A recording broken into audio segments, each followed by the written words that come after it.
Following the Golden Rule with Andrew Faas is proudly supported by Remax St. Andrews. Live and vacation by the sea. Choose wisely. Choose Remax.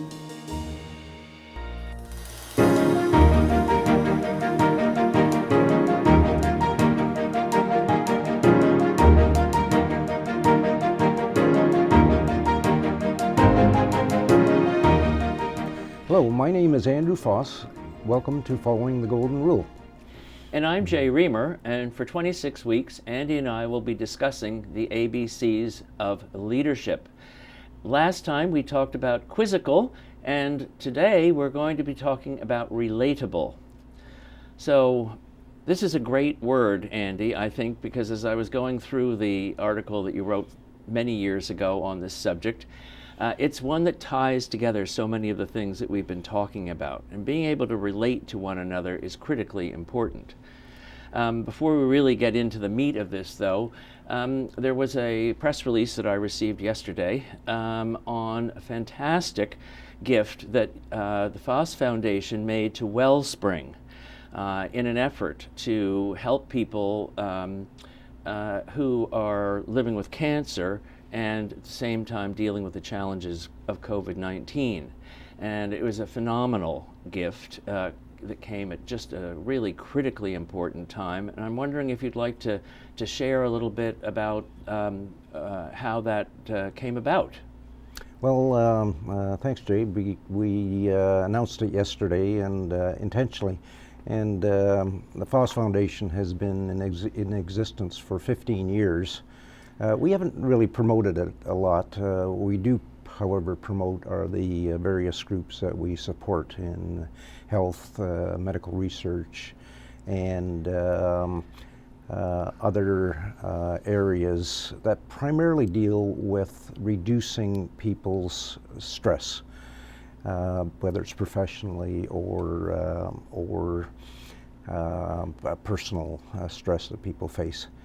And we decided this year to give this a little bit more of a play because of what people are going through. Mm-hmm. It's unprecedented in our lifetimes, and it's important to set an example in terms of doing what you can. And I was brought up to believe or to always follow the principle: if you can, you must. And I can financially, and many people are unable to do the financial contribution, but with groups like Wellspring, who provide legal or financial advice to people who are dealing with cancer, and it's kind of a double whammy. In terms of worrying about the disease and then worrying about the financial implications, particularly if they cannot work. And then the third whammy with COVID. Mm-hmm. And now more than ever, people who are diagnosed with cancer are unable to work, are facing financial difficulties, desperately need the help and support. And obviously financial support, but more in the areas of providing that legal and financial and other expertise that they so desperatellly need. I listened to the CBC radio interview that was done with the director of Wellspring and a recipient of the yes. Some of the benefits, and it was really an amazing benefit to the person who was suffering, and hearing it in her own words, it just sent chills up my spine of how important it is to be able to help other people and to do it whenever we can. Absolutely, and this is a case where everybody that's watching this show and everyone they know has been either directly or indirectly impacted by cancer, and what happens after diagnosis, mm-hmm. and so many people in need. And it's kind of a coincidence that we're talking about this area, but it ties directly into our topic today, relatability. Yes. Mm-hmm. And one of the principles that we follow in our foundation is that we have to relate to the groups that we give to and support. And with cancer, I'm a cancer survivor, and fortunately I haven't had any difficulty relative to dealing with the other aspects, i.e. the financial or legal or whatever. But I definitely can relate to that. That's right. And from hearing from others. And the other areas, COVID has strained a lot of and created a lot of stress. Stress related to the obvious in the States where food insecurity is a huge issue, more so than in Canada, but it still exists in Canada. But the mental toll that it's taking on people. Yeah. And it's strained relationships as well. And I know with myself, I'm not all that delicate in terms of confronting people when they cry the blues relative to their own situation. And you listen to it, and then I ask people, well, relate it to and put it in the context of what others are going through. Many people have lost their jobs or have been reassigned or displaced, and they've complained about not having a sense of purpose. And said, well, reinvent yourself. Yeah. Find another sense of purpose. Yes. And I'm not diminishing what you're going through, and it's tough. And I can empathize with you. But you also have to look at it more in terms of others, not just yourself. That's right. And that's where it relates to this gift that we gave.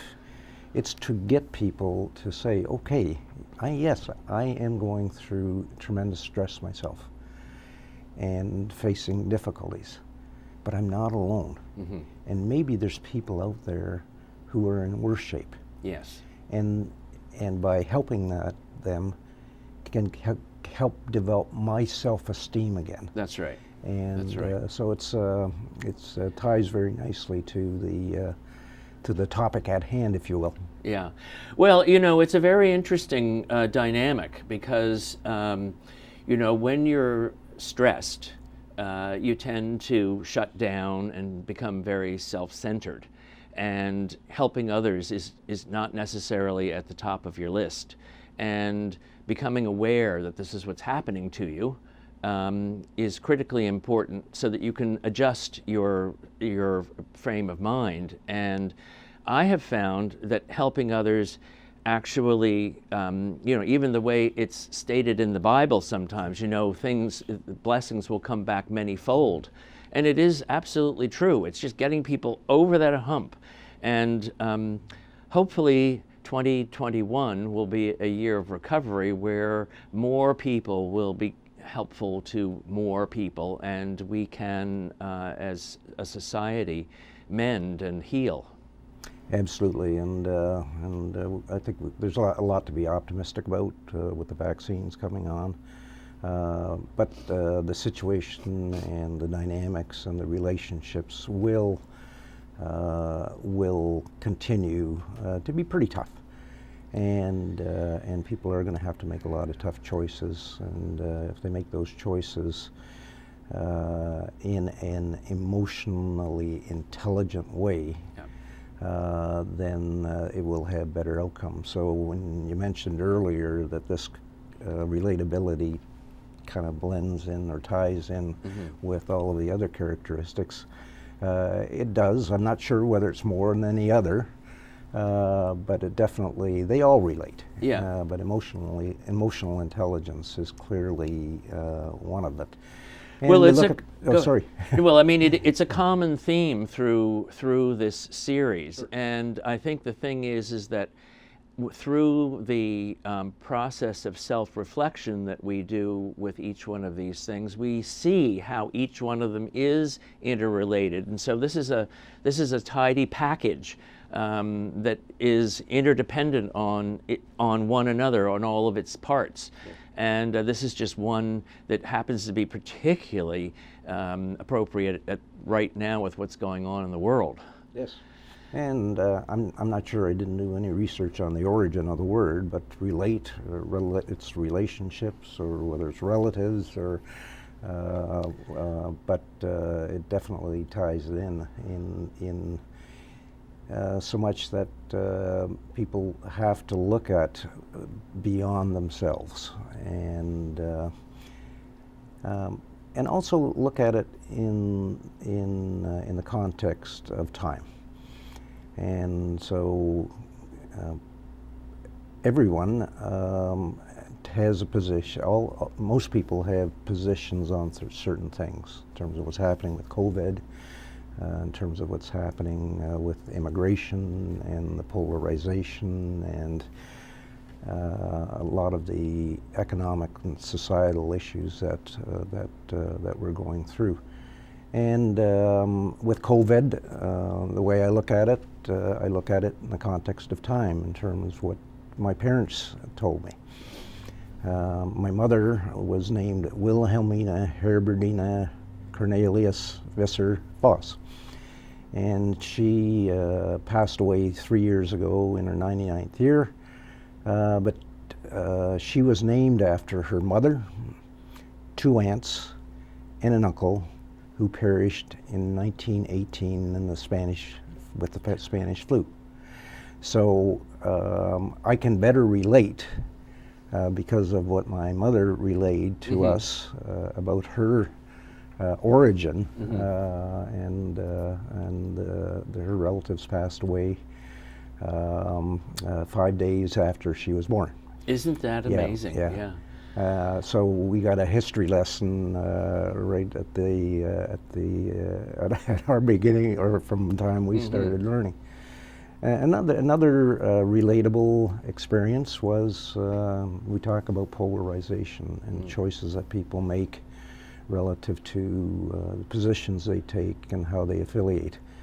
And one of my mom's biggest regrets was the way her and her family handled a relative who was a Nazi sympathizer in occupied Holland. Mm-hmm. And they, as many families had the same situation, were called on to forgive, Mm-hmm. which they did. But what they could not do is forget. Right. And both my parents taught us that there's a lesson here. You must always forgive. Mm-hmm. But you will find it impossible to forget. That's right. And I think people, if they relay the decisions that they make in terms of the positions they take, whether it's as basic as, do I wear a mask or not? Mm-hmm. Or do I affiliate myself and be a collaborator in the breakdown of democracy? Mm. Always think about the consequence of that. Yes. Not just in terms of the end point, but how it will impact on your relationship with others. Yes. And yes, people will forgive you if you make the wrong call. But it will be impossible for people to forget. That's right. And I know personally, having talked to people and having some close friends, and it's strained our relationships. Mm-hmm. And I'm going through that struggle now in terms of forgiving, and I'm not there yet, and I may never be there Mm-hmm. on that. but I know I will never forget. That's right. And I think people have to just realize that's going to be a hard reality in life. Well, it ties right in with compassion, because a lot of people who don't really understand what compassion is really what you've just explained. You can forgive people for their actions simply because you can realize that they're human beings with their own set of perspectives and rights and all the rest of it, but it's not part of your belief system. So even though you can relate to them as human beings, you don't have to approve of it. And forgiving people, depending on how they've wounded you, it can take a long time, and it isn't always going to pan out well. But that's part of the human experience. And but it also ties again to how you relate. Mm-hmm. And a lot of people are making decisions because majority of people are angry and anxious, and they go through those emotions. Mm-hmm. And this is where the tie-in back to emotional intelligence. Ironically, we saw emotional intelligence in action with the leader of the free world, who better understood and understands emotional intelligence and how to, the dark side of emotional intelligence, right, and how to manipulate it and regulate people's emotion to an evil cause. Yes. And who do you blame? Right. And blame should be allocated to the person who did the manipulation, but you also have to blame people who responded to it. Yes, they're angry, and they're angry for good reasons. Yes, they're anxious, and they're anxious for good reasons. But they need to understand how to regulate or how to identify those emotions, mm-hmm. and they need to understand them, and they need to help start regulating them. Yeah. And it's a learned skill. Yes. But when you learn it, you're able to make better decisions, and That's as I referred to over and over again in teaching people on emotional intelligence, Yeah. We want you to make emotionally intelligent decisions mm-hmm. versus emotional decisions, Right. and there's that distinction. Yes. So when people debate and discuss, if they're not at the point where they can't because it's so polarized, mm-hmm. but do your homework, Yeah. and look for the real news, Yeah. and look for all of the perspectives, not mm-hmm. just some. Yeah. And you have to relate to those feelings of anger and anxiousness. And Yes. if you can't relate to them, then you really add nothing to the table. But they don't have to take over your life, and that's where learning to regulate them comes in. Is that you acknowledge them because they are an emotion, and you can't deny the emotions that you feel, but you can learn to, through practice, as you say, to have them be less of a suffering cause. And so I think that it reminds me of one of the things that you wrote in the article about the people that we have to relate to on a regular basis, and how much do we trust these people? Because trust is a critical part of forming any relationship. And as it says in the article, the people that we trust the most are people that we deal with on an individual basis, like doctors and nurses and those kinds of policemen. And then the people that we have a really hard time with are from larger organizational systems, government and corporations. Wondering if you could speak to that a little bit. Yeah, a couple things on that. Number one is I know in looking at and interviewing and deciding on leadership in organizations, it is a key characteristic that we've looked at in making those decisions. Because if a leader, whether it's a supervisor or the CEO, if they can't relate to the people that they lead, they're not going to make it. And if they cannot relate, it's unlikely that people will trust them. And the other deals more with the character of the person. And we had kind as a characteristic. And you can characterize 3 people using that word, and that is people who are genuinely kind. Mm-hmm. And I've found that kind people are kind because they can relate to others. Then you have the middle category is people who are not necessarily unkind, but they are kind to themselves or self-centered. Mm-hmm. And then you have the third characteristic, those people who are unkind. Mm-hmm.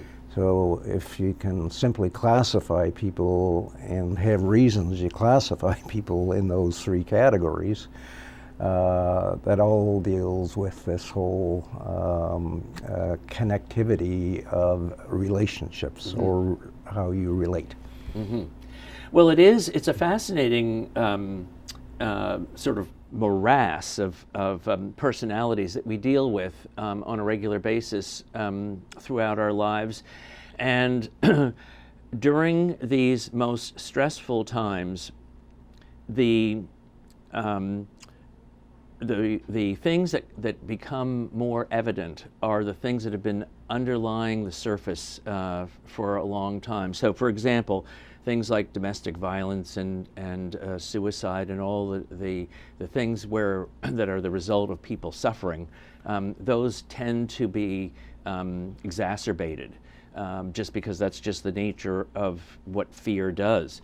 And if we can just recognize it when it's happening to ourselves and deal with it, I always say take a pause and get yourself rebalanced, however much time that may take. Sometimes it takes a minute, sometimes it might take months, but whatever it takes, because only then are you going to be in a position to be able to help people, assist people in their own suffering. And you can't relate to other people's suffering if all you're doing is being mired in your own. Yeah. And we're talking about it, and we're talking about it in a more negative context. But there is a positive aspect that we should also look at, and the fact that most of us have had to be in having to have periods where we are on our own, and that's caused a lot of self-reflection, and you get to know yourself a lot better. Mm-hmm. And I've always said, if you don't like yourself, it's not likely you like anybody else. But it's also forced us to develop on a more intimate basis relationships with others. Mm-hmm. So rather than be in go to a big banquet or have a big family gathering where there's 40, 50 people or 20 people, the more the norm is having a few people, mm-hmm. where you can have these one-on-one discussions, and you discover, well, I didn't know this about you because the only real contact that you had was kind of superficial. That's right. And over a couple of drinks, and after 3, then it becomes less superficial. But more importantly is you get beyond the niceties. That's and right. And you start learning more about the other, and when you learn more about the other, you can better relate to the other. Mm-hmm. Well, there's no question, and I think every single time that small groups of us get together, even before COVID, to be honest with you, it was like, I really prefer this, because we really get to have some intelligent conversation. Another positive aspect, though, of because we just have a couple of minutes left, that I just wanted to mention is that we have discovered talents in ourselves that we were not aware of before, and that they can be monetized, which leads to sort of the idea that maybe entrepreneurial minds will lead this economic recovery. Absolutely, and that's where people can really contribute in terms of what they've gone through themselves and reinventing themselves, and training others on how what they did to reinvent themselves, and yes, so it's very, very much a positive. Yeah.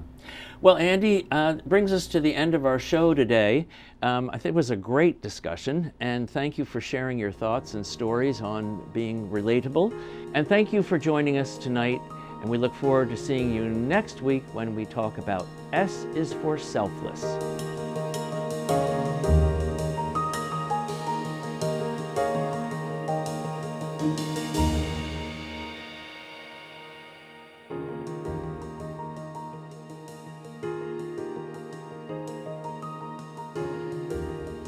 Following the Golden Rule with Andrew Faas is proudly supported by Remax St. Andrews.